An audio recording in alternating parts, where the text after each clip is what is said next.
Tumakbo na naman sa Supreme Court ang kampo ni Sara Duterte gamit ang mga abogado na kaalyado niya para ipatigil ang impeachment niya. Ngayon, ang ginawa nila dito, sinasabi nila na unconstitutional daw ang ginagawa ng Committee on Justice at ng ating Kongreso sa kanilang impeachment hearings. Pero alam po nyo, yung ginagawa ng ating Kongreso is actually constitutional. That is their constitutional mandate at constitutional duty. Ito ay kanilang tungkulin para mag-impeach at managot ang mga opisyal na tulad ni Sara Duterte sa mga ginagawa nilang katiwalian. Ngayon ang pagpunta nila sa Supreme Court ay hindi nararapat dahil walang karapatan ang Supreme Court para makialam sa proseso ng impeachment na ginagawa sa Kongreso.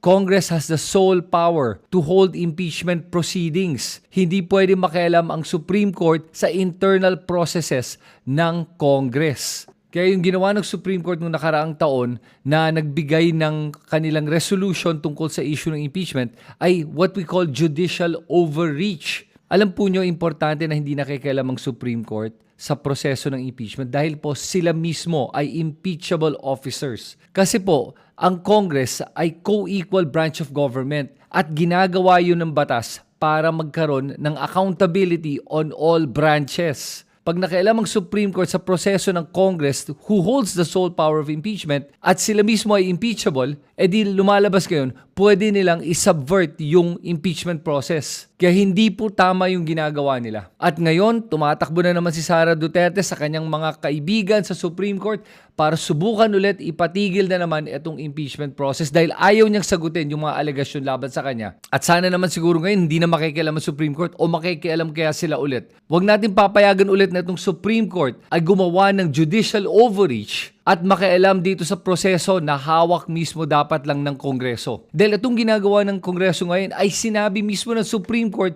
na dapat ibigay kay Sara Duterte na due process.